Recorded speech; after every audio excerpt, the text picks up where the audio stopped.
Hello everyone. So I've had this little Aiwa personal stereo thing sat on my shelf for some time, and I just looked at it and I thought, oh, I wonder if it still works. So I chucked a couple of double A's into it, and yeah, well, it still seems to show a clock display, which I've just set. If I switch it to the radio mode, it does seem to come up with a tuner display, which I can obviously sort of put up or down or get it to auto seek. Although I've got a feeling these things actually use the headphones as aerials as well, so obviously the headphone cable's coming out of it. Actually, I'm just going to grab some headphones and actually see if the radio side of it works. So, there we go. I've got some headphones here. Interested to see if it works. I'm not sure if these headphones will work because they're actually intended for a mobile phone, so they will have three. Oh, okay. Yeah. Okay. Yeah, that does seem to work.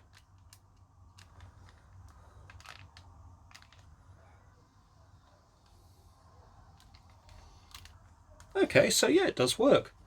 So tape-wise, that's the next question.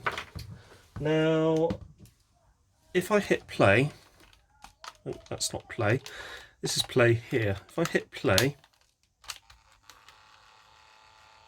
just makes sort of a churning noise. If I open this up and have a look at the reels, there's no rotation on either of these. So just in case it's not some kind of playback mechanism that is actuated when you close the door, let's go and find a cassette. So, here we are. For some reason I have an awful lot of these audiobook things. This is Test of the Derbiverse, which is a classic. Never read it myself. Seeing as I do have these audio cassettes, there is the option that I might actually listen to them at some point. So let's pop a cassette in.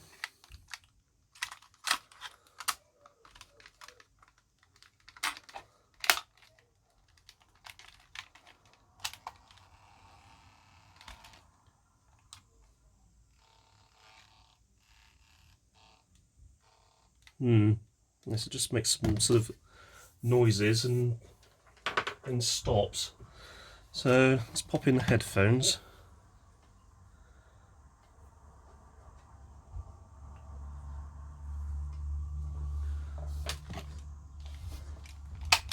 So let's try fast forward. Nothing on fast forward. Nothing on rewind. Let's eject. So it hasn't chewed the tape up. That's always a good sign. Let's try.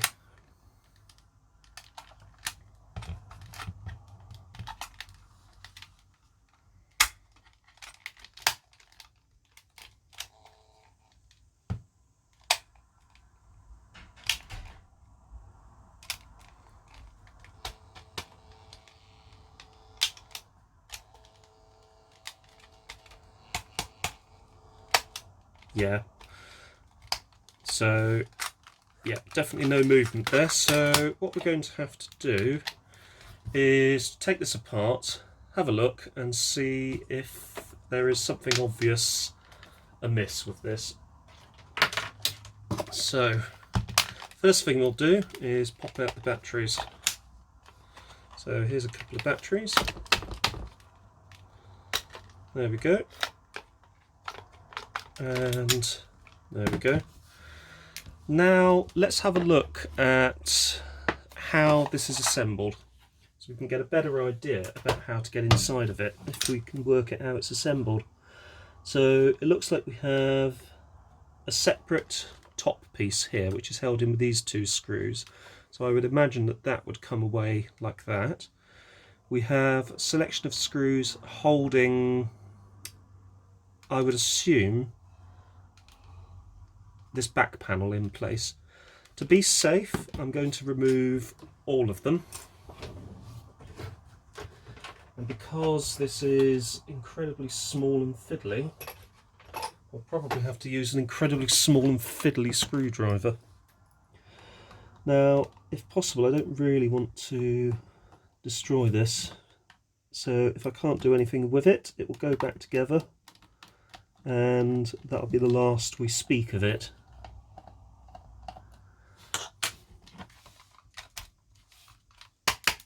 There we are, there's one.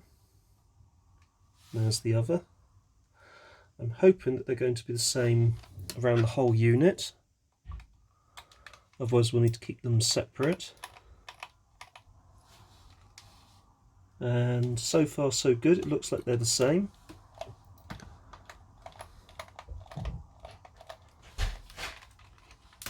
There we are.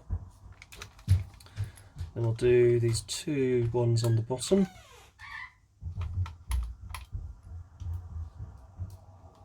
Oh, those bottom ones are slightly smaller. Remember, bottom, smaller screws.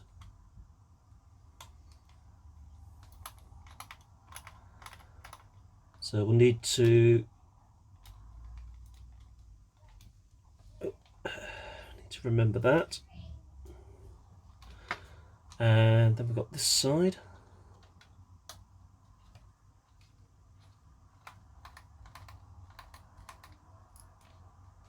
Oh, they're extra big. So side with Aiwa Stereo has an extra big one, I would think, on both points.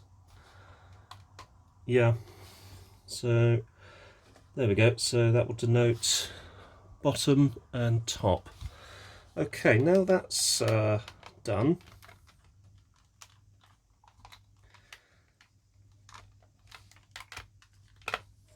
This will start to come away like so.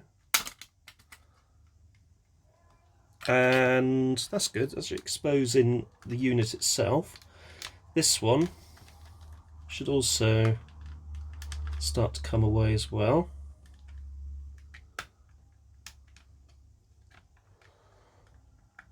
What I might want to do is pop this little switch out, so because that's probably going to be holding us back. So we need a little flat blade for that one.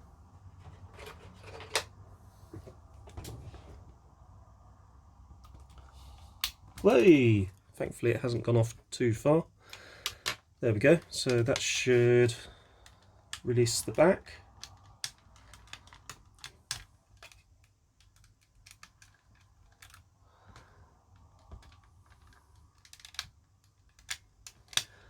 Have a look in here, see if there's any clips or anything holding it together or any screws. You might find there's something hidden. There certainly looks like there's a clip in there.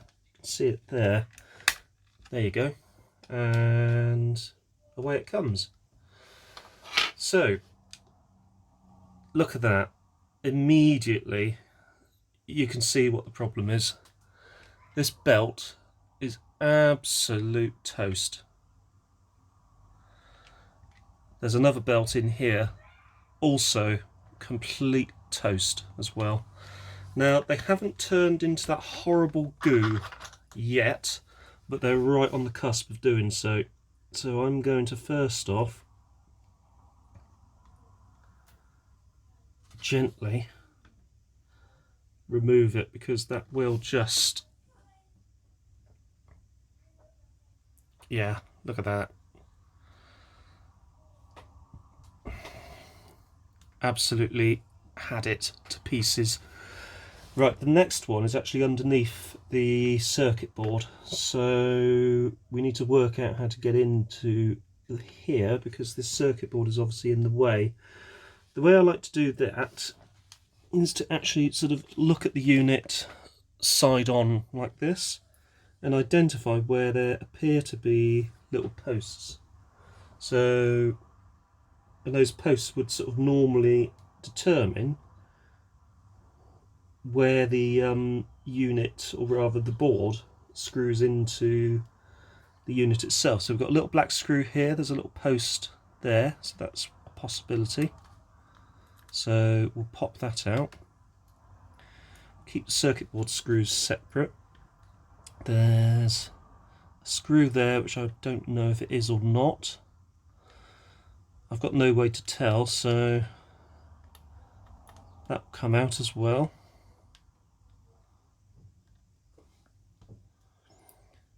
A little screw here.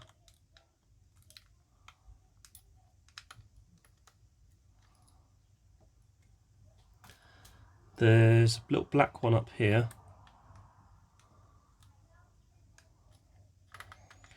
Whilst you're going along, do what I would normally do, although to be honest I haven't done it on this occasion, but that's partly because I'm recording this video anyway. Take photos of all of the screws that you remove, make a note of where they go, and if you want, and this is something that I've done before as well, sketch out on a piece of paper a basic shape of the unit and where those screws actually go. Now you can see now that I've started to lift this off, and it is sticking somewhere, possibly underneath here. No, there's nothing there to stick it into place there, nothing holding it in. However, looking inside of here, we have pretty much got to the point where we can actually remove this other belt. So I should be able to pop this little belt off of this little capstan flywheel in there, bring it up and over. There you go, it's already broken off there. But what I should be able to do is very gently bring it out, and you can actually see, if you do that, see, it's already crumbling into the sort of gooey black stuff, which is horrible in all honesty. There we go. So let's have a look. I have quite a lot of belts for cassette players, but I'm not sure if I've got anything that is small enough for something of this sort of nature. I've got this one here which might fit onto there, but do I have anything smaller than that? I have a horrible feeling that that is literally the smallest that I've actually got, so it's quite possible I might need to buy some even smaller belts than the ones that I already have. But let's have a look anyway. I have loads of the tiny little belts. That one's quite small. I'll certainly try those. So let's see. So yeah, that might work. That might work. So the way to do this one is I'm going to go in here.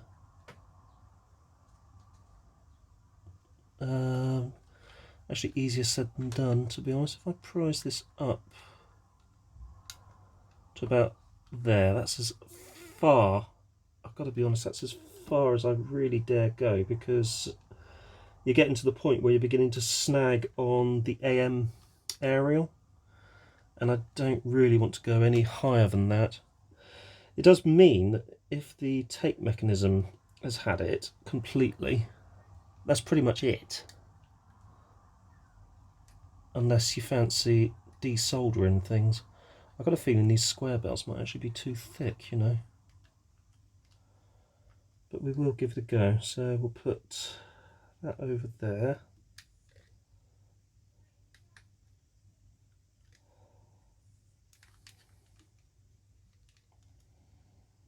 Yeah, I think they're too. I think that's a little bit too thick. In fairness, let's see.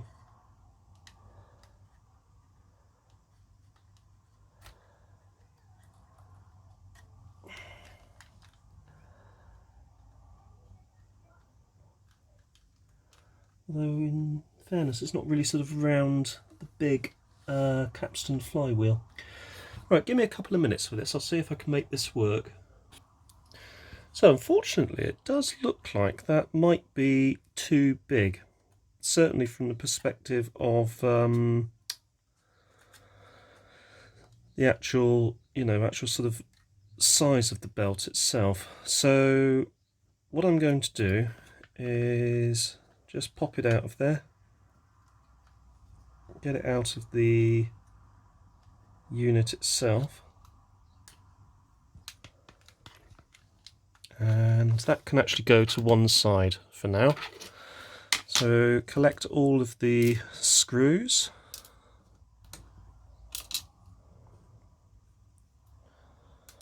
all of the little switches as well, because you want those when you put it back together.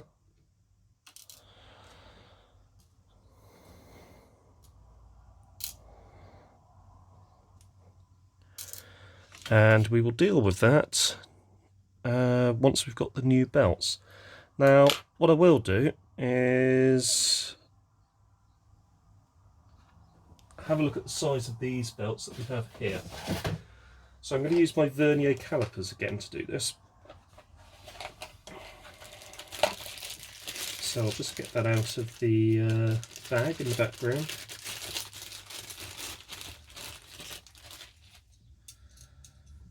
There we are, let's turn it on. 0. And I want to measure the thickness of this one. So the thickness is 1.32 millimeters. It's tiny. This one, where this one has been stretched a bit, is 0.93 millimeters. Lengthwise, we're talking, might be best to zero that and do it this one. Lengthwise, we're talking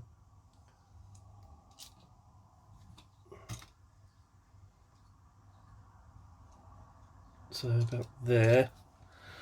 39.26 millimeters. So let's write these down. So length of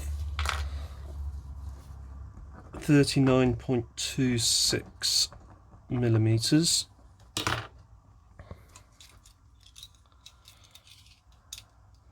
Thickness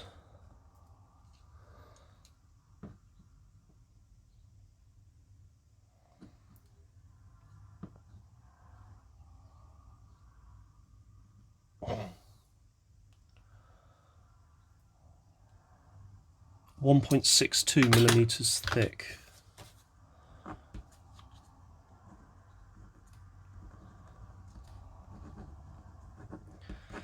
We need something absolutely minuscule, to be honest with you, and we probably want for the other tiny little belt on there, that needs to be even shorter, so that's going to have to be probably a length of, I reckon, probably 20 millimeters. So 20 millimeters would be, well, obviously 2 centimeters, but we can sort of measure point to point. So if I go from, say, outer edge of here, sorry, let's bring that more into focus. So outer edge of this pulley to what is approximately outer edge of there, that's about 30.8. But if I go from the central points, works out at about 22. So if I do it for, say, this one, it's going to work out a lot bigger than the belts that we put onto there, because the belt that we put onto there isn't going to be that big, because obviously it's just going to go and then sort of stretch a little beyond and over. So it comes like that, and you've also got to account for wear over the years.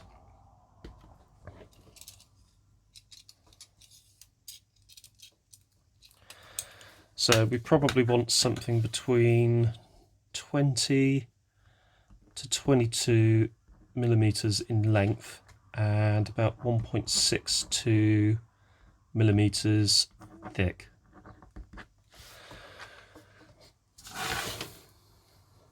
Perfect. There we go. So that's what we need, and that's what we're going to try and get hold of to finish this little one off. And then once that's done, that's another one sorted out, and another one of my collection that's repaired and working.